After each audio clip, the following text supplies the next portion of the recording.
the diet industry is like $1 trillion industry, right? If you look at it globally, it's ridiculous, right? There's so much marketing going into weight loss, weight loss, weight loss. And yet you're speaking to food freedom, right? Mm-hmm. And this idea of becoming free from that rat race of weight loss, diets, et cetera, you know? And so I'd love for you to speak about what the heck's food freedom and how do we get there? Welcome to the Wits and Weights podcast. I'm your host, Philip Pape, and this twice-a-week podcast is dedicated to helping you achieve physical self-mastery by getting stronger, optimizing your nutrition, and upgrading your body composition. We'll uncover science-backed strategies for movement, metabolism, muscle, and mindset with a skeptical eye on the fitness industry so you can look and feel your absolute best. Let's dive right in. Wits and Weights community, welcome to another bonus episode of the Wits and Weights podcast, dropping into your feed on a Saturday. This conversation is from my appearance on Dai Manuel's new podcast, The 2% Solution, 30 Minutes to Transform Your Life, where we tackled some of the confusion around nutrition and training that is prevalent out there today, learn the steps that helped me achieve sustainable food freedom after years of yo-yo dieting, which is something you can also achieve. As always, we reveal myth-busting fitness truths and proven mindset shifts for real physical and mental transformation after 40. Dai and I review principles like energy balance and progressive overload to accelerate building muscle and losing fat. Plus, we get into some of my communication techniques for motivating coaching clients toward positive change and self-empowerment. Dai was previously on this show back on episode 97, and that episode was called The Fun Side of Fitness and Finding Your Optimal with Dai Manuel. So check that out in the Wits and Weights archives. With that, enjoy my conversation with Dai Manuel. I loved it when you said forever student and teacher. I liked how you sort of just said that, right? And I'm curious, you know, like where did all that begin? You know, like that focus on that intentional journey of always being a student, but also the teacher in the fitness and nutrition space specifically, you know, like just sort of take it away. I think that's a great place for us to start. Yeah, it definitely started being a student because I couldn't have ever claimed to want to be a teacher until I knew, the foundations, but a combination of curiosity and frustration can really drive a person. Being frustrated for years and years and years with my lack of results, and then being constantly curious about, well, if it's not working, something's got to work. If it's not working, there's got to be something out there. And as I just mentioned to you, seeing others achieve something in their 50s, when I was 35, thinking, okay, it's possible, physically, rationally, scientifically, which is where my mind goes as an engineer, led me to just keep searching. And so after 20 years of flailing around in the gym, doing CrossFit, and I have nothing against CrossFit, it introduced me to barbells. What I didn't get from CrossFit was necessarily training and progressive overload, at least in the context that I was in. And I just wanted to get bigger and stronger and improve my physique and health in that way. So I came across a bunch of resources, books, and podcasts like the Muscle and Strength Pyramids, the evidence-based strength and nutrition community. And once I started lifting heavy with progressive overload and actually tracking my lifts and seeing them go up over time, I knew that there was something there. Started to fill out the shirts, started to feel stronger, but I also gained a lot of weight. And so I had to learn the nutrition side before long as well, And anyway, that was throughout 2020 and 2021 when it was very hard to do that because of COVID, right? We had the gym shut down, ended up building my own home gym, but I kept just sucking up the information. And the teacher part of it came in when late 2021, I was just so excited with what I had learned and the progress I had made personally, I had to share it. And being that I had been in Toastmasters, just you're very familiar with that organization, one of their advanced projects is create a podcast. I said, why don't I just do that? So one Saturday, literally in a Saturday, and anyone who wants to start a podcast, it can be this easy. I figured out, okay, what equipment do I need? What software am I going to use? And it was all like free, right? What could I do bare bones to test it out? And I just banged out like 12 episodes of all the basics, like how to get strong, how to pick a program, right? How to set up your home gym, those kinds of things, and got it out there. And before long, people started connecting with me, saying, "Hey, this touched me. This made me think differently. I never understood why this worked that way. Like, why is my trainer telling me to eat a lot of protein? Why is my trainer asking me to do deadlifts, whatever?" And then ultimately, a power lifter who listened to my show, who happened to be a coworker, she came on as a guest. And after the show was done, she said, "Philip, I need a new nutrition coach because the one I have is okay, but I never understand why I'm doing what I'm doing. And you make it so clear. So please help me get that clarity." And we started working together and I got my certification and the rest is history. Dude, I love that. And I love that it sort of spawned from a Toastmasters pathway project, right? Isn't that cool? And I think it's great. I'm almost on my second DTM right now, right? Because I did it. I'm like old school Toastmasters too. I did it in the original day when they had manuals. Yeah, me too. That was my DTM, gosh. manual based. Yeah. Oh, wow. Yeah. And now I'm going through pathways, which I think is awesome. I mean, it is a big improvement, but it's got its limitations as well, but dude, I absolutely love that, Philip. I really do. But it also shines a light on something that's obviously part of your character. And I don't know if this comes from your upbringing or whatnot, but where does this desire for continuous evolution of Philip? You know what I mean? Like this desire to constantly want to sort of ascend, Maslow calls it self-actualization, right? Or us trying to unlock that greatest amount of potential. But where does that come for you? Was that inspired by your parents, a mentor? I'd love to know, where's that come from for you? Yeah, I would love to know as well, right? Like it's funny because you're such a high energy guy. And I know some people ascribe to like the big M meaning. And I heard Alex Hormozi say, there, in his mind, there's no big M. There's just the little M meaning, like the things that drive us on a regular basis that we choose to do. And I think part of it is not accepting convention, not accepting that you have to, need to, should, must do certain things, that there's another way. And I always want to be right. And I always want to do something different. So that kind of, you combine that with curiosity that I think is ingrained in me. I took a survey. It's called the VIA survey. It's part of applied positive psychology. I forget what book it's associated with. Authentic Happiness, I think. And it's based on the idea that there are something like 24 strengths. And most of us, our top 5 strengths change very little throughout our lives, no matter what we do. And one of those for me is curiosity. Another is energy, enthusiasm, and another is optimism.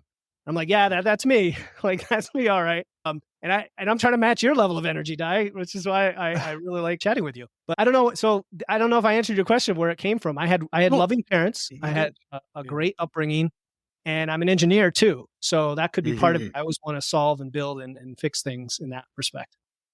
Well, I appreciate that because I know listening to your podcast, but also just listening to some of the social content that you publish, you really do speak to the scientific backing and data. Like, because you and I both know there's a lot of, let's just say, misinformation perpetuated, especially through social media, right? Like you get these self-proclaimed people that are experts. I'm not going to throw down any names right now to publicly oust anybody, but we see some very interesting content being thrown out there, like maybe just eat liver all the time, right? And I'm curious because you mentioned something about you really take an active interest, but you love being able to show people where not only misinformation lies, but more importantly, the myths in our space, especially when it comes to fitness and nutrition. And I'm curious, in this journey that you've been on with your podcast and connecting with audiences, what are the myths that you see popping up all the time? Oh, there's so many, right? Yeah. So I know, but what are the most, like maybe top 3? We'll stick with top 3 for now. Yeah. Because the premise of my show is a skepticism for the industry. Anything that's extreme is a myth. So I would say the fact that calories, that all calories are equal is, or no, that calories count. What am I trying to say here? I'm fumbling over my words. You can edit this out if you want. The myth the myth that calories don't matter, like the myth that for example, eating carbs versus fat is worse for you in some way. So it kind of ties into a bunch of other myths that ultimately lead to the restrictive diets, right? Whether it's keto, carnivore, high fat, high carb, whatever. The idea that eating a different composition of things is going to cause you to gain or lose weight, when really it does come down to energy balance, and the composition affects many of the other things not related to energy balance, like your hunger, like your metabolism, things that ultimately then come back to energy balance. So that's the big one that ties into all of the other myths, I think. Well, actually, this is probably a good stepping off into your philosophy, which I've seen elsewhere as well. And it's one that I I do, well, especially when I turned 40. Okay. It became Yeah. something very evident because as I modified my own training and just lifestyle choices, right? But that idea that less is more, and I wonder, do you want to speak to that, especially around workout routines, maybe even nutrition? Like just give your own philosophy on that, because I think you have a really interesting perspective on it. Yeah, that is true. I think we do too much. I think when we talk about training, a lot of the clients that I have coming in, especially female clients, they might be doing the F45 or CrossFit or some mode of movement in addition to playing tennis, in addition to doing their Peloton, in addition to yoga and Pilates, and they're in an a low energy availability state. And when you combine those two, lots and lots of movement, which is stressful in your body, with not enough energy coming in, it's a vicious cycle that feeds on itself because your body will compensate. People don't understand, the more you try to run and burn yourself out with this cardio and you're not eating enough, the more the body says, oh, I got to shut down and survive. I've got to preserve those calories, and you burn fewer and fewer calories. And then you wonder why you can't lose weight eating 800 calories a day and running 2 hours a day, right? So the less is more is really important. I've had female clients come to me like that. Their hormones are out of whack. They're on thyroid medication. And all we do is we say, let's drop everything. Let's drop everything. We're going to train maybe 3 days a week. You're going to lift heavy. You're not going to be doing all those reps necessarily. You're just going to lift heavy and then see what happens. And oftentimes what happens is just the reduction in stress and the extra carbs and calories. They feel like $1,000,000. They all of a sudden can sleep. They have energy. They feel less stressed. And then physiologically, it does improve hormones. And you find either a reduction in these medications or at least a better regulation of those hormones, especially for postmenopausal women, but also for men, testosterone. So yeah, less is more often. Well, I like it. And I know that you have your own little story about that journey to fitness after 40, but I'd love you to touch on that. But more importantly, also how do you inspire, motivate, and more importantly, educate people that are maybe over that 40 hump and they don't know or feel maybe this is probably the better way to sort of frame this. I know people get to that sort of place in life and they can feel really low, right? Like, in our 20s, well, we've got metabolism, we've got that youth on our side, right? We often have lots of just natural energy output, and it can often offset all that, well, it's just called alcohol calories, extra food calories, just all the other excess stuff. But then in our 30s, we get into sort of family mode, and we often put our fitness on the back burner. And it's almost a cliche. I mean, we hear this all the time. I've lived that portion of my life for a period. And so I know it's very real. It's a sort of conundrum that sometimes people find themselves in. And then they get into the 40s, and they're already feeling lethargic. They're feeling a bit puffy, like they're just feeling low energy. But also the belief in themselves is also very low, and the idea that they can change. And I was hoping you could speak to that, because this is really talking about the mindset of change, but also as we age, doesn't mean it's a instant verdict that we can't get healthier than we were in our 20s, as an example. So please speak to that. I'd love to hear your thoughts. Yeah, it is a mindset thing, and where my engineer hat comes in, and I call myself a physique engineer. I love it. Is if we can create massive awareness of what choices we are making that lead to these feelings, that lead to our training and our eating and our diet, and thinking that we don't have enough time in our schedule and whatever else, rather than try to unravel the psychology, which is very difficult. And I'm not a psychologist either. I'd rather say, why don't we just measure or track to measure the things we want to measure? What do we want to measure? We want to measure what's going in our mouth, how it makes us feel.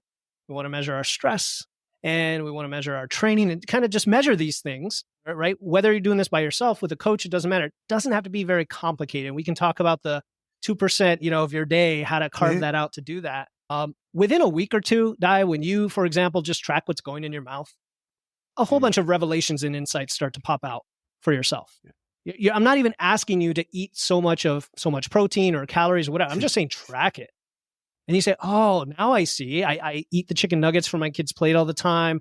I drink an extra few glasses of beer than I thought on Saturdays, right? I'm eating the appetizer, the chips at the Mexican restaurant. It turns out that's like 400 calories. And I didn't realize it. And right? And they might say no, but my week is very routine, Monday through Friday. I'm a good boy. I'm a good girl, right? Whatever the labels people use for themselves. And then Saturday, things go great, haywire. You could do the same with your biofeedback, the same with your, you can measure your circumference measurements. I mean, I get very data driven, but I don't make it complicated. And then that awareness allows you to own your change and to have the agency with you and not think that it's just some feeling or some emotion that's been buried in there since childhood causing you to do this. It's like right in front of you. So what was your journey like as you sort of approached 40 and beyond? I'm just wondering, how did that show up for you? You mean with the awareness side of things? Yeah. And just, coming to this place where you obviously wanted to become more aware of your own health and well-being. And I know that's a big driving factor for you, but also the engineer aspect of who you are and that ability to just dissect things, right? And get into those little logical steps, I guess, is also a way, figuring out the roadmap in a way. And I'm just wondering, like, is there an actual journey that you've had to navigate for this? Because I find that the way you speak is very empathetic, but also relatable and accessible, and that's not always the case, especially in our space. Let's be honest. Yeah. I've been told that, and I appreciate that. And I guess it comes from seeing the people around me, how their choices over time, especially my, older folks in my family, how it catches up to you over time and gives you poor health, whether that's metabolic disease, heart disease, stroke, diabetes, Alzheimer's, just obesity, and wanting to change my genetic tree, as they say. So I can't say there's one point in time. It probably took from late 2019 to like 2021, 2 years of just experimenting. But experimenting is probably the thing that's going to get anyone listening to figure it out, right? Is test, retest, track and measure. The first thing for me was my training. And I firmly believe, Dai, that the root of obesity, or the solution to obesity, probably starts with muscle mass and not so much weight loss, right? And so if we can just lift something heavy, that's going to go a long way. And when I started doing that regularly, that's another problem, as I wasn't consistent with it. Even with CrossFit, I wasn't necessarily consistent. When I started doing it consistent because I enjoyed it and saw the progress, that form of tracking closed the feedback loop, right? It's like in Toastmasters, you close the feedback loop, you get the observation, you incorporate it, you do it again, you get more observations. And then nutrition came later, and it was the same thing. I started tracking what I ate. I then said, well, now I do care about calories. Now I do care about fats and carbs. It used to be forced on me, but now I kind of want to know, because I find that when I eat more carbs, I perform better. I find that when I eat more protein, my hunger signals are better, right? Et cetera. And it just kind of built from there. And then finally, I guess education for myself with my nutrition certification kind of capped it off with the full Monty of information. I love it. I think it's great, Philip. And also, I know there's lots of different concepts, and those listeners watching, you got to go check out Philip's podcast, because every episode is just a gauntlet of information, but also very useful and easy to implement, to be quite frank. Like, it's not like you're talking about someone having to reinvent their lifestyle to now accommodate fitness into their life. It's like, no, how do you do what you currently do, but also start to reclaim some of your health? And fitness is just one of the modalities, right? And I understand, because also we're sort of skirting around that idea of the confidence piece that comes with it, right? Like that feeds right into the mindset, and that you sort of talked about when you were starting to get consistent, you started to notice the gains, notice the improvements, probably felt those energetic changes too, which is in itself very motivating to keep going, right? But there's one thing that you say, and I like this sort of just the phrase of this, because I think let's be honest, man. The diet industry is like $1 trillion industry, right? If you look at it globally, it's ridiculous, right? There's so much marketing going into weight loss. And yet you're speaking to food freedom, right? Mm-hmm. And this idea of becoming free from that rat race of weight loss, diets, et cetera, and so I'd love for you to speak about what the heck's food freedom and how do we get it? Oh, love it. I love it. Okay. If you're listening to this or watching this, I want you to think about what you ate yesterday. Like, just think of the meals, recall what you ate yesterday. Was there any moment there where you felt like you couldn't eat something, or felt like you had to eat something? I couldn't, or I had to, or I shouldn't. If you ever feel like that once during the day, then you don't have a liberating, free relationship with food at the moment. That's it. Like, that is the premise of, are you eating things that satisfy you? Are you eating things that you enjoy? And are you doing it guilt-free? And if the answer is no to any of those things, then 100% of the time, then you don't have food freedom yet. And do you want it? The question is, do you want food freedom, right? Dai, do you want it? Does the person listening want that? Food freedom is not eating whatever you want, whenever you want, without consequence. It's eating in alignment with your goals, knowing what those goals are, and knowing how what you eat contributes to those goals, right? So if we, again, put the science hat on and go back to, say, the 90s, I think a lot of the research picked up on comparing rigid dieting to flexible dieting. Rigid dieting being either a meal plan where you have to eat these foods or rules, like this is good, this is bad. Compared to flexible dieting, which is just eat whatever you want, it has to stay within this window of targets for calories and macros. And guess what they found? They found that a rigid approach led to disordered eating, led to an inability to maintain weight loss, and led to a lack of adherence, right? You would just get off the diet. You'd fall off the wagon, so to speak. Whereas a flexible approach is sustainable. You can keep going practically forever, the rest of your life, because guess what? The foods can change, the seasons change, your goals change, the principles stay the same. And so when I personally have been through the rigid approach, keto, I did Slim Fast a long time ago. I did Weight Watchers. I did Atkins. I did paleo for a while, because I was big in the CrossFit community. Something was missing because I would be successful for a while, and by success being measured by number on the scale, which is not success in my opinion, holistically.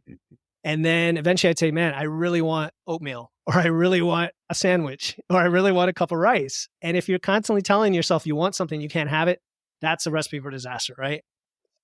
So it's as quote unquote simple as that. But then the challenge for people is understanding how to make that shift, that belief shift, and then the practical shift to how to do that. So I know we can get into that if you want, but that's my idea of food freedom. I love it. I really do. I enjoy that description and explanation because I'm a big fan of just, you got to own your choices. Yeah. And if that choice is taking you further away from your intentional goal, well, just got to ask yourself, well, why am I making it? And like, I'm the first person that says to clients, I'm like, listen, you want the cheesecake? Yeah, I do. Well, then eat it. Choose to eat it. Yeah. But I never want to hear you complain about it. You shouldn't give it one extra thought. And I make choices all the time. I'm like, no, I'm having dessert tonight. I don't care. I'm having it. I'm choosing to have it. Do I do it every night? No, because I don't crave it every night. There's special occasions. I'm going to eat it. And I don't think about it. I'm like, done, moving on, and I think that's really what you're alluding to here. Because once you get to that freedom space, it is liberating. It's liberating because you're not consumed by this constant thought about what's my next meal, or what did I eat before? Oh gosh, how many calories am I gonna have to burn now in the gym today to make up for that extra thing I had last night? It's just like, oh my God, it's exhausting. And I've been there and I've done that.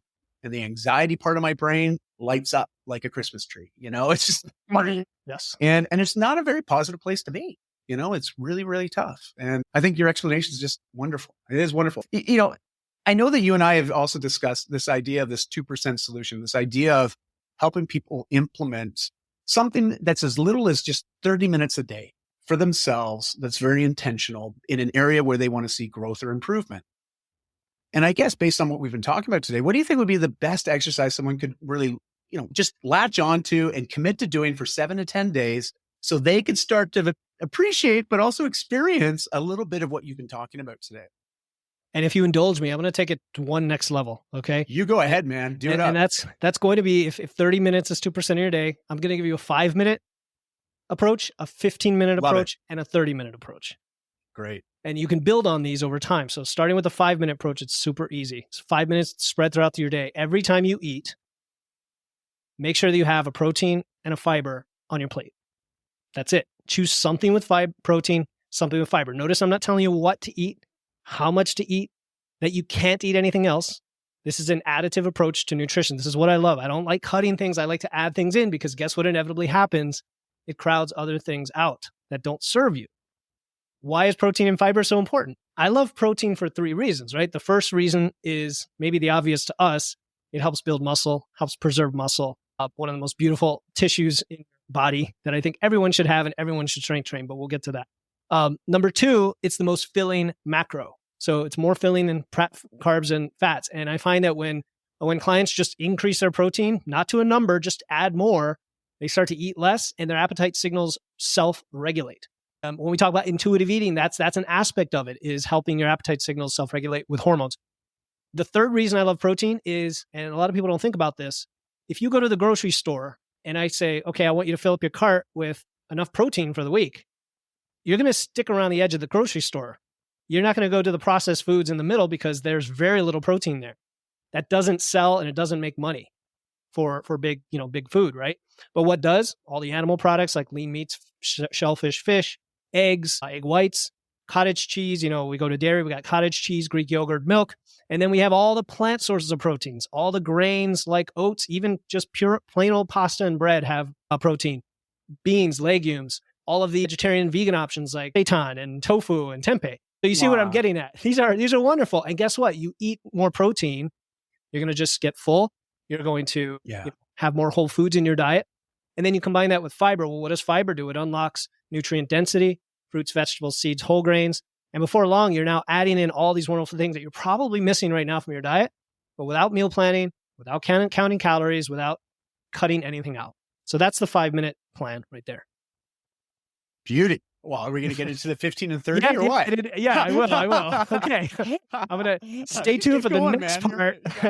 Part 2 coming out next week. The 15-minute plan. So this is an extra 10 minutes. I'm not saying an extra 15, just to get you to 15, is to now track your food. So track your food.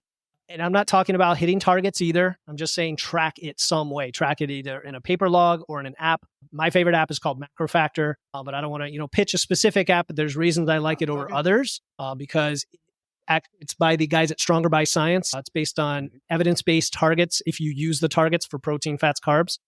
And it will calculate your true metabolism based on your change in body mass and how much you eat. So instead of using a calculator or using your activity device, which can be off by hundreds of calories, it'll just say, hey, how's your body changing based on what you eat? That's pretty accurate. Track your food in addition to the protein and fiber. And now you're going to get a massive level of awareness. You're going to understand when you eat, your eating habits, how much you eat, how you graze, things like alcohol and indulgences you may not be aware of. You'll understand your timing of your food. Is it supporting your workouts? Are you fasted training one day and then training fed the other and performing better one day versus the other? It allows you to correlate all this stuff with what you want. And even we can get down to the nitty gritty. You can track fiber and minerals like magnesium, iron, etc. I could go on and on, but just tracking at whatever level, Dai, is an extra 10 minutes a day. That's all it is. People think it's very tedious, but it's all it takes. Well, it can be tedious. And I think it's the old journals that people used to have to write down, right? I mean, there's so many apps now that help with this. And the one that you recommended, I think sounds great. That's one I'm going to have to go check out because I haven't seen that one yet. So thanks for the tip today. Yeah. And I have a code. code. 30 minutes now. I have a code. I'm not going to share it unless you want me to, or we can put it in the notes. Pass it my way. I'll put it in the show notes for everybody, for sure. No problem. And then the last 15 minutes, it's going to sound, well, I think you're not going to be surprised. And I think the listener's not going to be surprised. But if you go to the gym for about 30 minutes on a beginner strength training program, 3 days a week, if you spread that out over 7 days, that's about an extra 15 minutes a day. So there's your extra 15 minutes, Dai, is simply working out. And that might sound like a bigger leap. But frankly, if somebody came to me and said, what should be my top priority of all the things in my nutrition, I would say strength training. So I'm that guy that says, yeah, I'm a nutrition coach, but I think everyone should be training.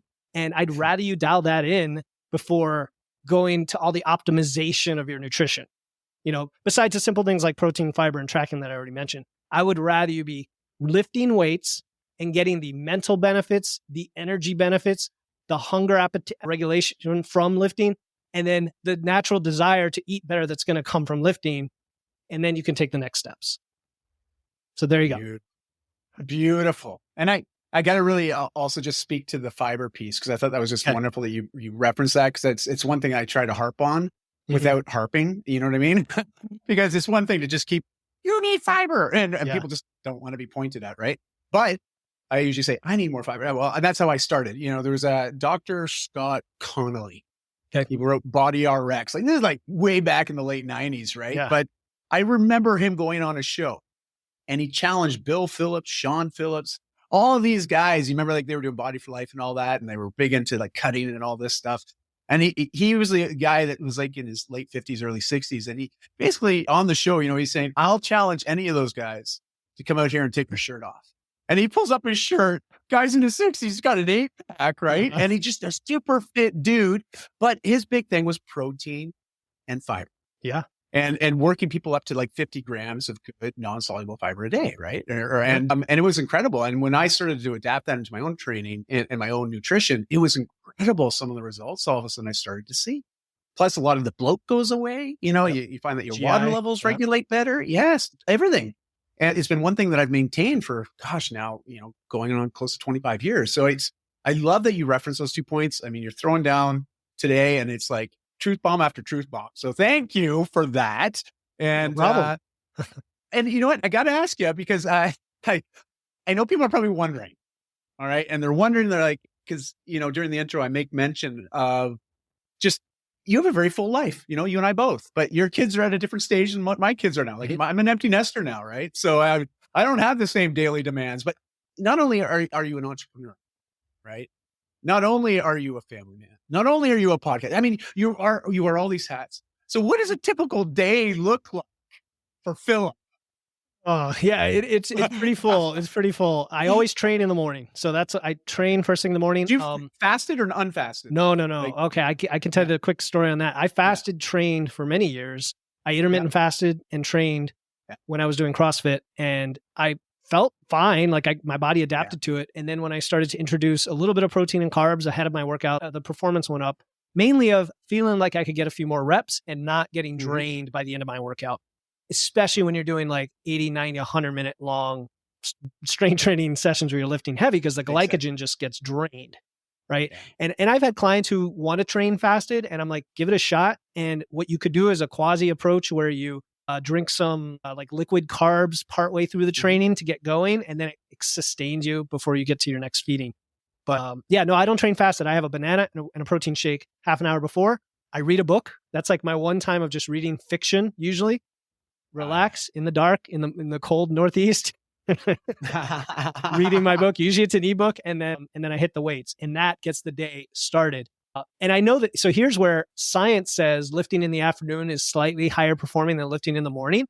But there's a lot of other science that says lifting in the morning has other benefits for mood and mental health, and a lot of other things. Cortisol regulation, because it sort of burns down some of that cortisol that we are jacked up with all the time. So I lift weights. Then usually the next hour and a half is the business that I want to give the most quality to, because in the morning is when I'm sharpest. So I make sure to have, I don't know, it could be anything on any given day, but it's usually like putting together the email for my email list. It might be prepping the final touches on my podcast for the next day. It's something that requires intellectual energy that I want to get right. The rest of the day, it's kind of fluid for me. I don't like to be too rigid with that, but I'm going to have a lot of calls and check-ins, and I leave my calendar open, every day for breakthrough sessions, for client calls, for me giving people feedback, and for social media. Social media takes up more time than we'd like sometimes. Right? And throughout the day, I work from home. So my wife teaches the kids. We homeschool. And I absolutely love that. Like, I'm grateful that I can do that because I have so much time with them throughout the day, like little spurts here and there of time that add up. And then at night, we eat at the dinner table together. The kids have always eaten what we ate from the time they were babies, which that could be its own episode about like getting your kids to eat right. I talk about this all the time. Even in my book, I talk about that. People are like, oh, what, don't you guys make multiple meals? I'm like, forget that. No, they, not a restaurant. What if they don't? Yeah, but what do you tell people? What if they don't want to eat what we're eating, Philip? Then you give it to them again, and you give it to them again. And guess what? Hunger will take over. Yes, thank you. That's it. Thank you. It's simple. I mean, there's nuances, but that's pretty much what it is. And they look at the kids menu. They're like, I don't want that. I don't want the real food. I hate to say it. That's what they'll say sometimes. Like, I want the adult food, So yeah, we eat at the dinner table together. I think that's really important because that's the one time for sure. No devices, no distractions. I'm not listening to a podcast. We're just talking. And that might be my only social time. And even though I've talked to 1 million people during the day online, it's not the same. It's just sitting and reflecting with your family. And then at night, I have what I call daddy time. So this is about an hour with my kids, just them and me. And then my wife time with me, which is the conclusion of the night. And that's just relaxing, watching some Netflix and other activities. Beautiful. It sounds like a very full life, but also a very rewarding life. And the best thing I love, you're engineering your days, and you're in charge of those days. And I think I mean, we all have that ability to some extent. And so it's great. I'm so happy that you're just a wonderful role model, but also modeling the habits, right? That help you sustain this version of you, but also attain the version you're always working towards, right? Which is pretty freaking awesome, man. It's awesome. And I'm not perfect. I could easily list all the things that I'm working on, right? But I guess one final takeaway is many clients that I have trouble with their schedule coming in, right? Like that is the one thing. They're busy. They're busy. I don't have time. I'm too busy. Very simple hack or suggestion for that is just take the one thing that is the most important for you that you are not yet focused on. And this could be strength training. And that has to be the first thing you schedule for the week. Or not has to be, but you can choose to schedule that first before anything else. And if the answer is I still can't do it, then that's a different problem with your schedule. Your schedule is way too full at that point. Right? And then you get into a different discussion about time management and blocking and cutting things out, eliminating. Yeah. And I always like, and I'm sure you do this too, but I ask everyone, and even the ones listening, this is no shaming here, no blaming. But if you look at those smartphone devices nowadays, there's an actual screen tracker where it looks at all the apps you use. It allows how much you're on your phone in a day. And that's just one device of multiples that we all always are consuming from. And I always just challenge people, or people don't want to be challenged sometimes. I'll invite you to take a look at that, because you'll realize you can probably reallocate some of that screen time on your phone to some of the things that you and I have been talking about today, Philip. And trust me, the things that we've been talking about, you're just going to have more fun. Okay. You just, at the end of the day, you're going to be smiling more, you know? Yes. That's the bottom line, right? Like when you start to feel more confident because you're taking charge of your own health and that health destiny that we're all born into. I mean, I believe everyone's entitled to health. They really are. And I got to commend you. You're making it so accessible for us, Philip. And just, it's very refreshing to hear your take on it. And it must be that engineer brain, but also the fact that you yourself have also been a great student and now are the teacher. So yeah, just to sort of riff on what you've been sharing. And I got to say one thing, and then I'm going to let you have some closing remarks here before we go. But my applications, and for those that know, I'm a big fan of memes and GIFs, and Philip can probably attest to that. He's filled out my application like a lot of other people. But I have a question in there where it asks people, if you could have a 2% chat with anybody alive or dead, who would that be? And Philip chose Fred Rogers, and I'm curious, if you had that opportunity, what would be like the one question you'd love to ask him? Oh, I hadn't thought about that. What is the question I would ask? I know. I didn't prep anybody. I never prep anybody. There's always one question I throw out and I know no one's prepped for it. So it's okay. You can take a second to think on it. I'll play the Jeopardy theme song. That makes it even worse. I know. That makes it even worse. Oh, what would I say? Well, first, I mean, why did I pick Fred Rogers? Well, Rogers first. Yeah. Why? Yeah, because when my girls were little, my wife had pointed out that she watched Mr. Rogers growing up. It was back to back with Sesame Street. This was in the 80s. I mean, he was on for like 40 years. And I never watched him. I watched like once or twice. I remember thinking as a kid, oh, that's boring. That's probably why I didn't watch it. Everything is so stimulative when you look at kids' shows. And so when the girls were little, I would watch it with them, like on streaming, and started watching. I was like, this guy is genius. Like he is compassionate and understanding of what kids are going through. Like he talks to them as if they're not kids, first of all. He talks at their level, and then he empathizes with very concrete little, problems or issues or challenges kids face. And they could be big ones like death, right? Or they could be just little ones like bullying or friends or, not what to do with your anger, right? He made a very famous speech to Congress that anyone can find on YouTube that swayed Congress to continue funding PBS based on a song in his show about what to do with your anger, like what to do with the mad that you feel. So it's just, it's like, as an adult, I could almost appreciate it more, but I was glad to expose my kids to that. So what would I ask Mr. Rogers? Oh, I don't know, Dai. This is so hard. This is such a hard question. Okay. You know what? That can be a follow-up for a tweet or something. So we'll figure it out later. But I just think I love the fact that you just bring him up because I grew up watching Fred Rogers and Mr. Dress Up. And if anyone's seen the new Mr. Dress Up documentary, it's on Amazon, on Prime. It's great. We got to go see it. It was here at the Vancouver Film Festival. That's where I got to see it earlier this year. And it's just phenomenal. But what a lot of people don't realize is those two came up together.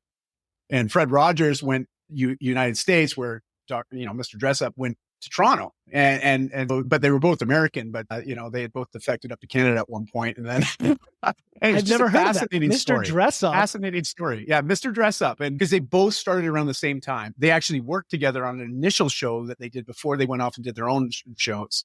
They're both very iconic. One's a Canadian icon, the other one's an American icon.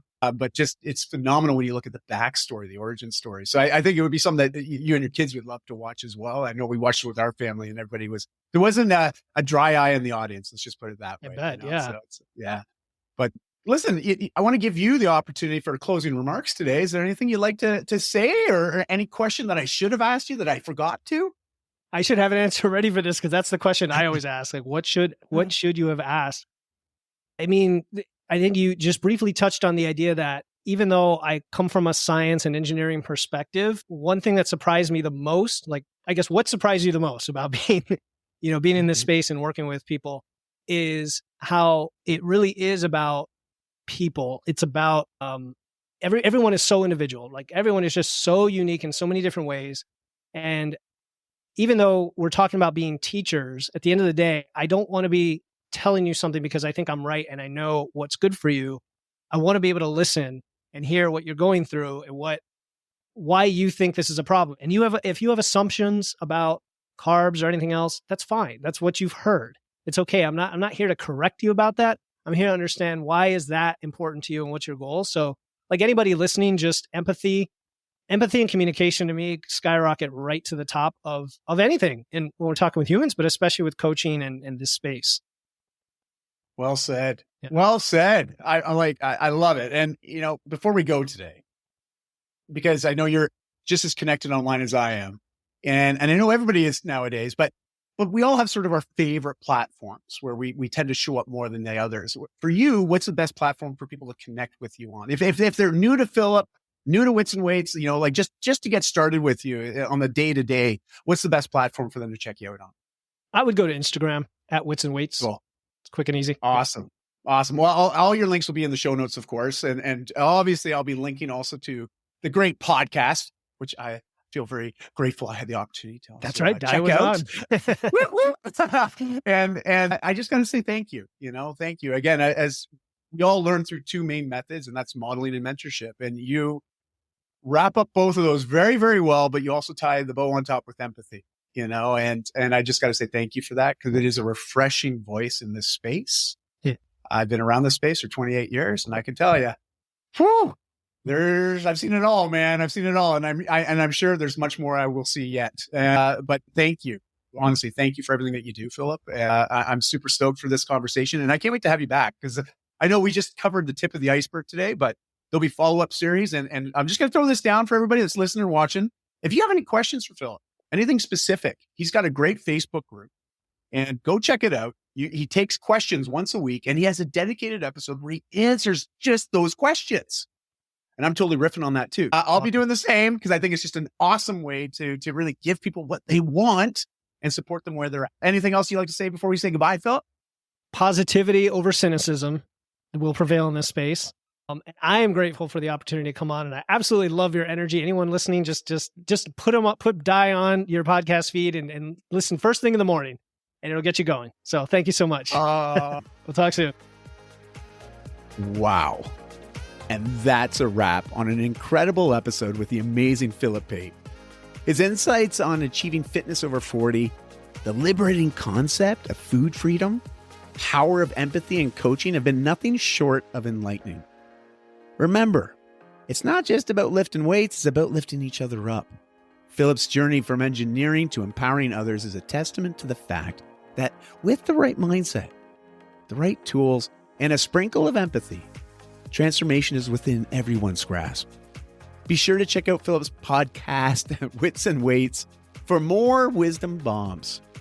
And don't forget to tune in to the 2% Solution podcast for more episodes that fuel your journey towards becoming your best self. Until next time, keep pushing that extra 2%. And remember, it's the small steps that lead to giant leaps in life.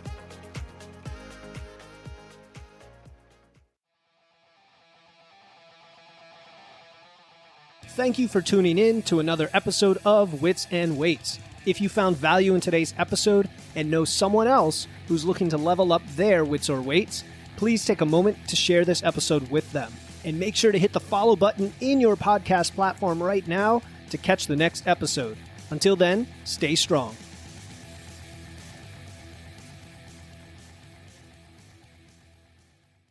Hey, before you go, I want to let you know about a free resource I have.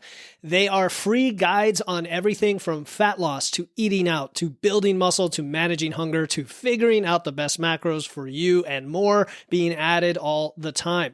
You want to get the most out of these podcasts and your time to look and feel your best, and these free guides will give you a quick and easy way to know what to do. If you want to get your hands on these completely free guides, you can head over to witsandweights.com/free. That's witsandweights.com/free to get your free guides and level up your results today.